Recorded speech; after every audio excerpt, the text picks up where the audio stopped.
Hey campers, Hello, hello. happy fall. Happy fall. It doesn't feel like fall where I live, I'll tell you. It's been hot, like triple digits in October already. And I have some beekeeping friends in SoCal who have had to get into the hives really early in the morning because it's been super hot as well. And here we are starting off with small talk again. But Kian, you just told me a really cool story about small talk and how, well, you tell it. I'd love for you to Sure, tell our yeah. friends. I was reading a book recently, and the author was talking about small talk and about how you can compare it to cats meowing or purring together, where you might not be getting much content exchange or deep knowledge exchange, but you're kind of getting to the same energy level, becoming comfortable with each other. So it has a lot of value. And hopefully we're doing the same thing here, kind of getting everyone into the groove and to Yeah, start a we're fun vibing video. together and we're Reviving. buzzing together, right? We Yeah, got we got that frequency going on. So yeah, thanks for exactly. that. Pretty cool. Oh, Okay, thank what do you. we got on tap for the next 3 months? Yeah, we have an upcoming annual celebration for camp. Extremely exciting. This is the first time we're going to be in person since Yeah. when? Since 2019? Or Gosh, yes. Yeah, yeah, a long 2019. time. So that's top of mind for me. Yeah. The new class schedule is going to be published. We have a great interview today as well from a researcher down in UC Riverside. So a lot of great topics to talk about. Yeah, take it away. So we'll start to talk about class passes. So these class passes were initiated by beginning of this year. So what that means is when you enter the certification program, you get full access to all the remote classes for your level and below. So if you enroll in apprentice, you have full access to register for all apprentice and honeybee ambassador level classes that are remote. And regardless of what level you apply, you do get access to all the level recordings. So there's a video library and you do get all the level recordings. But if you want to attend the ones over Zoom live, then a class pass and the certification program is a great option. I will also note if you're not in the certification program or not planning to be, the classes are also available a la carte for a fee, a la carte fee. So there's an Yeah. option for everyone. Yeah. And if you haven't checked out the YouTube channel yet for the camp, please do. It's got a lot of really great resources on it. And also the certification deadline, so that means the amount of time you have to complete the certification has been extended. This was extended earlier this year, but we are sharing with everyone constantly that it is extended. So if you do enroll in the program now, this would be your the time that you have to complete for each level. So Honeybee Ambassador is 1 year, Apprentice is 1.5, Journey is 1.5, and Master is 2 years. So you have a little bit more time than historically to complete. But Yeah. you can go at your own pace. Yeah, 2 years at your capstone is a decent amount of time. Most folks are doing it in one. Mm. And the Bee Health Hub, which is a new organization that is under the El Nino Bee Lab, a new program, I should say, that was initiated earlier this year, has a few updates there. They are currently doing 2 miticide studies, and they are accepting samples for Nosema, now called Veromorpha, um, through mail. So please check out the website. We'll put it in the description. And if you want to send some samples to be tested for Nosema, send it their way. They also do field trials for commercial beekeepers and a whole host of other activities to support all range hobbyists, sideliners, and commercial beekeepers. So check out that website because the goal of this organization or this program is to support the beekeepers of all levels in the state in terms of the field trials and lab studies. Yeah, wealth of knowledge. And I can't wait for this. The annual celebration, 23rd November at the lab, 10 a.m. to 1 p.m. We will definitely be parking a food truck outside And we will be offering lab tours. We will be doing in-person acknowledgments. So if you're local within a couple hours driving distance, please, please, please register and show up. We'd love to see you. We could also take some time to walk over to the honeybee haven and check out, as you see the picture of the bee sculpture here in this frame. There are lots of beautiful native plants to be seen at the Haven as well. So come on out, let's get together, let's celebrate, have a party, and please note that at 12 p.m. we'll be going hybrid.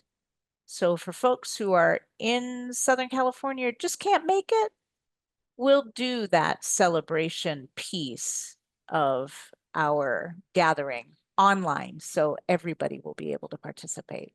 We'd really hope to see you in person.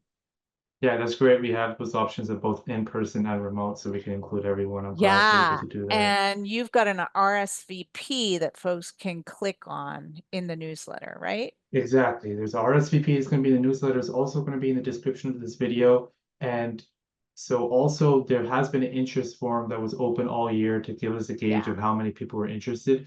But that was just an interest form. Now the formal RSVP is open. So please fill that out if you are interested in coming. And also if you did fill out the interest form, thank you, because it gave us a general head count and demonstrated there was interest. But everyone, please go through the RSVP. Yeah. Yes, and the other big thing, because we're winding down now, we're coming to the end of the year. Please, please, please, if you haven't had an opportunity yet to submit your B's and C's, please, please, please submit, submit, submit. You don't have to sit down and do line item by line item if you're feeling overwhelmed. It's like, oh my gosh, I have so many things to input. You can add it all up as well, and then just fill in the description as to what the hours are for. Just please submit your hours. We really appreciate it. Thank you. Thank you. Yeah, and the filling out the hours is also important because it keeps your certification up to date. Yeah. So that helps not only camp in our reporting requirements, but also to keep your certification fully active. And also, if you do want to submit your hours, there's a few different ways to get there. You can go to the description of this video. You can go to the newsletter. We'll include it there. We always include it there. Also, you can go on the website. If you've ever entered a certification program, you should have a members tab in the top bar. And so click on members tab, and then under there's this button, which we made really big here, to submit your hours. Yeah. And we're very, like, I don't know if lax is the right term, but there's many things qualify as a B and a C. So if you're in doubt, just check our list and it probably will qualify. Yeah, class catalog will be soon posted for next year. We're working on that behind the scenes as we speak. And if you're curious as to what next year will hold, just jump on to our class catalog and you'll get a general idea as to what to expect for next year, 2025 as well. Yes, and the class schedule. So if you go on there right now, as Wendy mentioned, there's only going to be a few classes there. I think there's 4 left throughout this year, and so though in December the rest will be posted, and then like she mentioned, the class catalog you always has the full list you can look at. Yeah. Oh, we meeting next time when, Kian? We've got an info session, orientation, office hours, and of course celebration I talked about already. Tell us about Yeah. the info session. Info session, if you're interested in the certification program that the California Master Beekeeper Program offers, this is highly recommended to attend. The next one is January 8th, and that will be after the annual celebration. And so there's always the option to also watch the most recent recording. Yeah. So, but if you do happen to be interested around that time, would like to ask some questions live, this is a great opportunity. And you can always email us questions as well. And then orientation is after you're in the program, then at any level, we recommend to retake orientation every time you enter a new level, just to refresh yourself on all the resources that have been updated because we are constantly updating the curriculum and making new materials available. Mhm. So the orientation is going to be also January, 2 weeks after the info session. So you may want to just do the info session if you're interested, and then make the decision, and then orientation is ready right there in a couple of weeks right after. Office hours are every week, every Wednesday, 4 to 5 p.m. Wendy and I do those, so that's available for all members. Feel free to sign up, and the link is in the member page and also in the preparation page if you're an active candidate. And annual certification celebration we talked about. Mhm. Yeah, so upcoming classes, we've got a few left. Run the Yeah. what are there, four? Yeah. Four, exactly. Yeah, you hit it Yeah. right on the head. The four are Yeah. listed here, and there's a few really fun ones. I really like the introduction to mead. That was always fun with Mark Carlson. Yes. And so that's, if you're interested in creating your own mead, really from scratch, if you have no knowledge, this is a good class to start with. Honeybee products, honey, propolis harvesting, pollen, everything you could think of is a good class. Wax making as well, a little bit. Yeah, I'll be And hosting that one with Kareen on the 26th, right? And yeah, I noticed the change in planning year round for native pollinator gardens from Saturday to Sunday, November the 16th. And that's with Art Ando, right? yeah, and thank you for bringing that up. So this is one class where usually we do classes on Saturday. This year was on Sunday, and that's a really fun class because that goes beyond just honeybees. We talk about all different types of pollinators, bats, hummingbirds, native bees, and how you can design your garden to create Yeah. habitat for them and support Yeah. them and be a steward of not just honeybees, but all native pollinators. Yeah, very cool. And I love Benoit's technology in the apiary. He's so dialed into Broodminder, as are most of the folks at South Coast Research and Extension Center through the OCB team. So four more classes, and then we can call 2024 a wrap. Yes, almost Wow. there. Yeah. And it's been a great year, and next year will be great too. Yeah. Yes, and CSBA annual conference. It's the great convention in Reno. Um, Personally, I'd like to officially do a call out for anybody in Northern California, Reno area who knows any beekeepers or who would be interested in attending that convention at the Grand Sierra Resort in Reno. Please reach out to us at camp at ucdavis.edu or wmather at ucdavis.edu. Let us know that you'd like to come on for a day with the camp.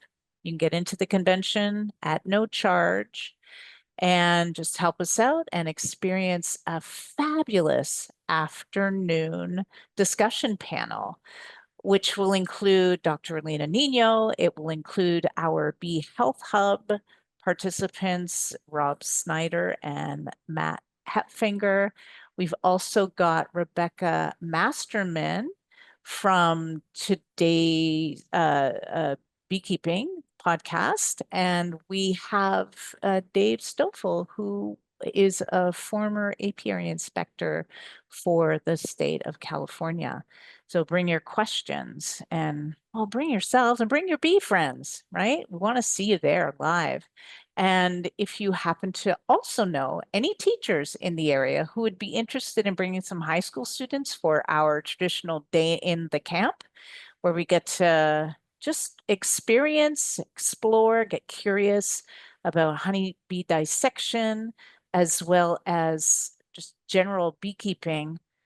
Also, please let us know because we would love to host some students at our event on site at the Grand Sierra Resort in Reno. And again, we've got that annual celebration picture up there. So if you haven't really thought about coming, please consider. We'd love to see you in person. Thank you. And now we're going to hop into an interview with PhD candidate Sakshi Watts from Cyber at UC Riverside. Yeah. Hi, campers. Today we have a special guest. we will be talking about research being done at UC Riverside on the sounds honeybees make and what they can tell us. In a way, it's kind of discovering potentially different language that bees are using to communicate with each other. And today we have guest Sakshi Watts, PhD candidate at the Center for Integrative Bee Research at UC Riverside. And she's working on this research project to answer this question and explore this topic currently. So welcome, Sakshi. Thank you for joining us at camp. Thank you for having me. It's a great introduction. Thank you. So I think maybe what would be interesting to start with is the lab. And maybe if you could give a little bit of background on what type of research you guys focus on. Um, yeah, it's a big lab. We are almost like 15 people, 7 PhDs, Mm. um, lab manager, apiary manager, Boris is supervisor for all of us. Um, we have multiple collaborations with computer science department, engineering, biophysics department, physics department, um, social sciences. So there's a lot going on in the lab and all kinds of research. But particularly, we are interested in learning more about the survivor honeybees compared to the managed honeybees. So just for the reference, survivor bees are basically the feral bees in Southern California, and the managed bees are the commercial bees that all the beekeepers in the United States keep. So uh, all of different students are working on different aspects of the comparison between these two kinds of bees. So there are like field projects going on. There's sound communication projects going on. There's like varroa tolerance and social immunity projects going on. We are also trying to look into the genomics of these bees and different like heat tolerant proteins or climate resistant, climate tolerant proteins in their bodies. There are some very interesting projects going on which are related to like sensors. So um, we are trying to build an algorithm which can predict the hive health uh, a few days to a few weeks in advance based on the hive temperature. So, and there are also like social aspects of what we do. We are members of multiple beekeeping clubs in the Southern California. Uh, each in each meeting they have at least 1 or 2 members from cyber are present there, and we do get updates about what's happening in commercial beekeeping world and what hobbyists are doing, what challenges they are facing, and we also keep them updated about what's going on in the lab. So there's a continuous communication that is there, and we get updates about everything. So it's a very interesting, fun, fun group to work with. You name the discipline, and there's some sort of collaboration going on in there. So uh, we are trying to we're trying really hard to resolve a lot of issues related to honeybees and their decline overall. Yeah, and the name is pretty fitting, right? Like Center for Integrative Bee Research, integrative, because I mean, it sounds like you guys are working on a lot of different topics, right? Bee behavior, genetics, um, and also you're working with a lot of different groups. It's not just like a closed research project, theoretical. You're working with students in other departments, so it's interdisciplinary. You're also working with local community, and so. Yeah, I mean, you guys are doing everything over there. That's great. Thank you for your service in Southern California. And I want to ask a little bit more about the survivor bee. I know that I had the pleasure to join you guys at your Bee Health conference a couple years ago, a couple weeks ago, and that was a big topic there. Is there any special characteristics of survivor bees that make them potentially helpful for or useful to understand for beekeepers? Um, yeah, for sure. There are many things that are quite different um, in survivor bees compared to the managed bees.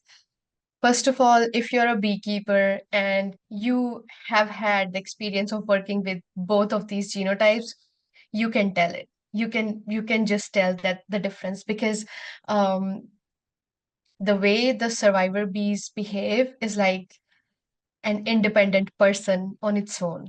Like they don't want to be touched, interfered, uh, and they do so well on their own without any interference by any human.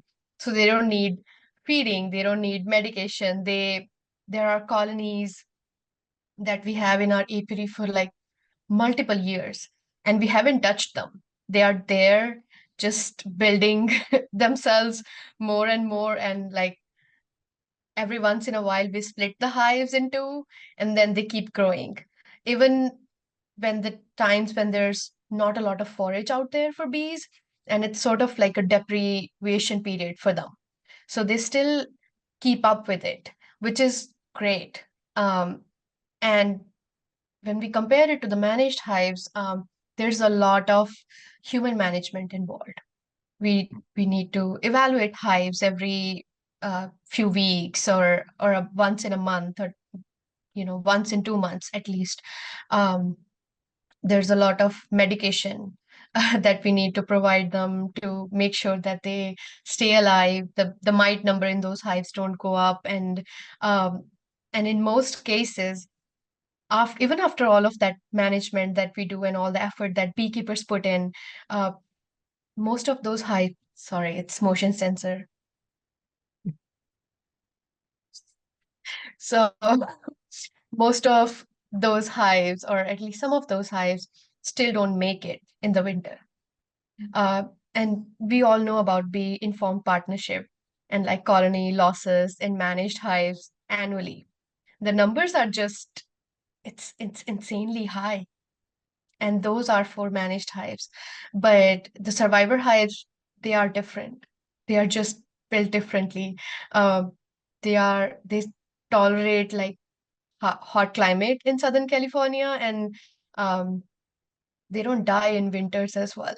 So, which is amazing. Those bees do have like a range of defensiveness, which means like if you're lucky, you can you might have a survivor hive which is fine and nice to work with, but you can also have a hive which is quite aggressive.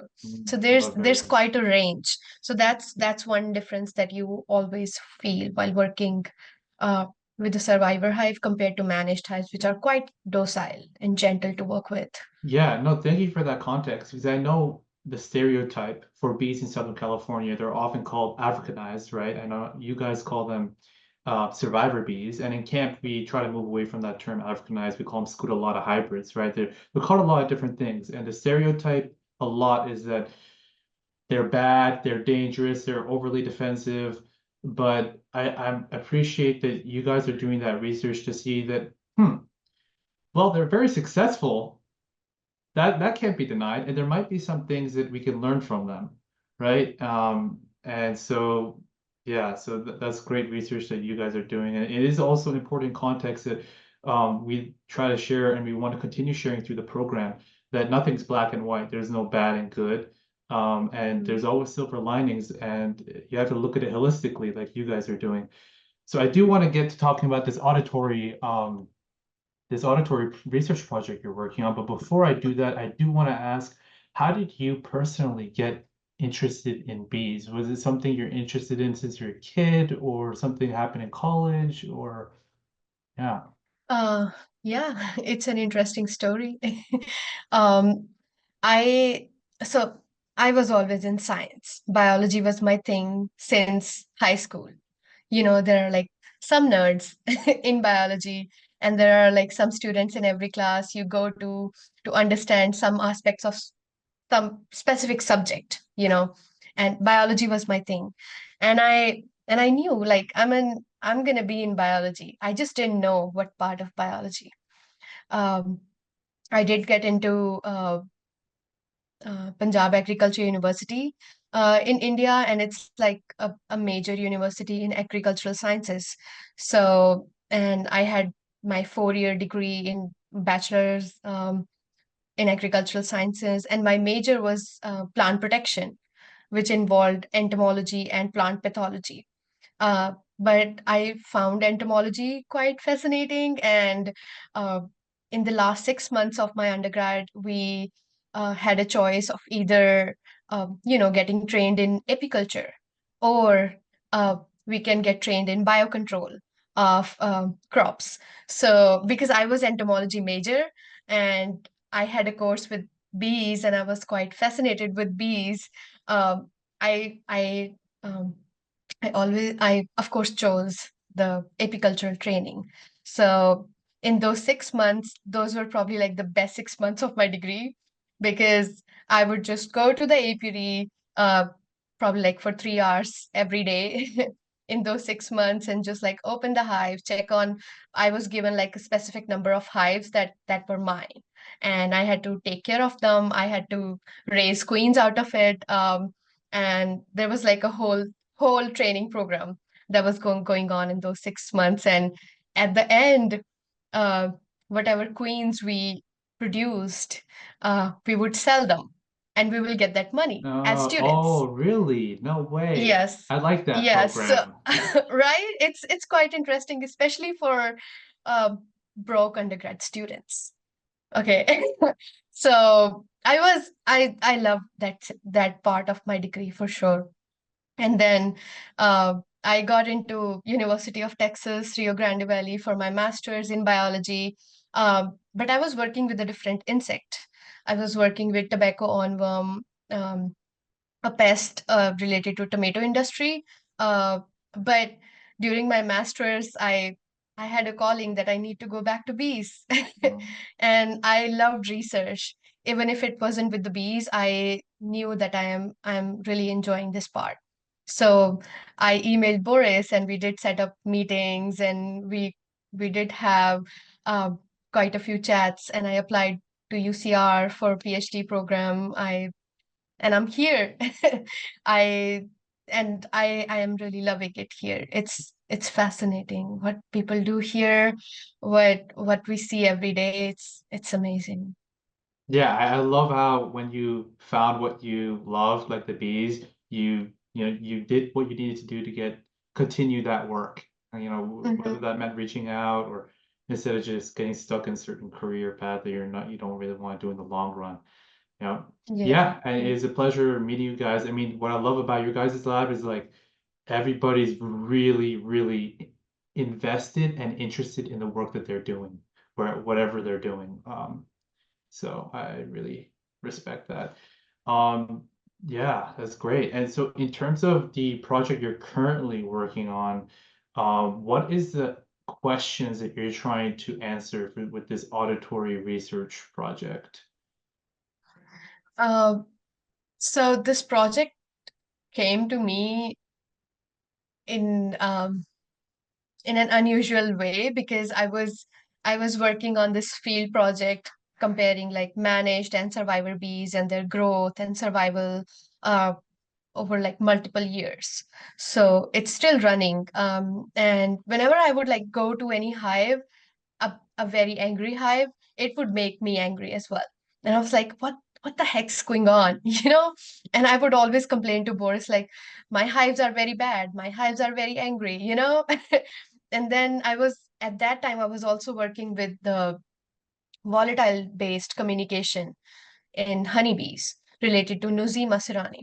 And then we just got into a few chats about how defensiveness works in hives, and then like how bees communicate about defensiveness, or like how do they communicate, like when do they have to get mad, or when do they have to stay calm, and like so I started reading about some papers, and like there's not a lot about defensiveness, especially like uh how do they communicate it, you know?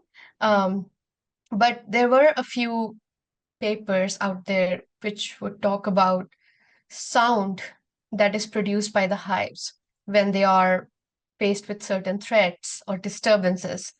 So I did a little bit more digging. We had a few more chats. So that's how this whole project came along. And then sooner or later, we started to realize we need physicists on board. Mhm. We need someone who knows how the sound works, how to analyze the data, how to look at the numbers related to sound. I know the biology, but I just don't know how to proceed with the analysis of that sound that we collect. Uh, which I'm really glad about now that I'm taking this like Python course to learn how to decode that as well, which is another story. Um, but we did put this team together and we started asking more questions. What is defensiveness? How does this work? Do bees talk to each other like humans do? Is there sound involved? If it is, what are specific signals? Uh, is there some specific, beeping going on in the hive, which is like, that alert alarm which goes off and everyone's like, okay, get out of the building, you know, we need you there, we need you here. So all of these questions, and uh, right now we are at that stage in our project where basically we are trying to see how bees communicate defensiveness in a hive. Uh, and can bees recognize the sounds of their own hives when that hive is calm, when it's, provoked? So all of that part. And we are also trying to relate the changes in the hive from like an undisturbed state to a provoked state to how angry a hive is in general. So when we record the sounds uh, in the hive, we also do an evaluation of that hive. So what are the resources in that hive? What's the defensiveness level? Let's say we rate it from 1 to 5, with 1 being the least defensive and then 5 being the most defensive a hive can be. So what is that, how defensive that hive is, and then how that is related to the change in the sound, Hmm. both in the case of frequency, which is like the type of sound, and then the amplitude, which is the loudness of that sound. So uh, we see this project, uh, so we see the results of this project giving us uh, insights into the bee communication, but also can we use this to quantify that defensiveness without interrupting hive activities, like other ways there are in literature in which we can like open the hive, uh, actually make the hive mad and then See the quantify the number of defensiveness. stings, yeah. Yeah, which is all right if you have like 5 hives, but it's not doable if you have like 500 hives. You don't want to make them mad. It's not a pleasurable experience for any beekeeper as well. And so is there any preliminary results so far? Like, are there, for example, like words that you can kind of see that the bees are making, communicating with each other, or can they identify their own hives? And is there a correlation between the defensiveness of the colony and the sounds, the difference in the sound? So right now we do see like significant differences between the calm state of the hive or like undisturbed state of the hive and the provoked state of the hive. And I can share some graphs with you if you would like to add it to the newsletter or like add it to the interview. But in those specific graphs, you can visually see the changes in the hive before and after you disturb the hive. Um, and then if we play the sound of the hive to a bee, we see that what happens when we don't play anything to a bee is that bee would produce like some pulses of sounds for the first few minutes, and then it would go all the way quiet, right? But if we start playing the sound of its own hive, the bee would keep producing those sound pulses and she won't go quiet. So, which basically indicates that the bee might be recognizing that sound and Mm, she's also trying to communicate back. mm, So these are some of the preliminary results we have. We haven't gotten to the part where we can confirm that these changes are related to defensiveness, but we are in that process of collecting more data and analyzing the results. So it would still take maybe a few months, but by hopefully next Bee Health Conference, we'll have those results for sure. awesome. Yeah, I know that in this conference, people were asking, what's the timeline looking like? So you feel like is next conference, so 1 year from now around, Yeah, is for sure. that's the target. Okay, great. Yes. Well, we thank you, Sakshi, for joining us and sharing all the research and all the great work being done at the lab. The lab, I should mention, Cyber at UC Riverside, is a California Master Beekeeper Program partner, and we're proud to partner with them and support the work they do at the lab. And I look forward to going to your next conference and seeing the updates, and we look forward to continue working together. And again, thank you for your time, Sakshi. Thanks so much for inviting me. It was a pleasure. Welcome back. As always, we appreciate your feedback on these videos and camp in general, how we can improve, how we can serve you better. And the feedback link is in the description below. Feel free to fill it out. Anonymous as well. And with that, we wish you a happy rest of your fall. Be And well. Be well. Yeah. Love your background, by the way, Keon. You too. Yep. Yeah. Great addition. Take care.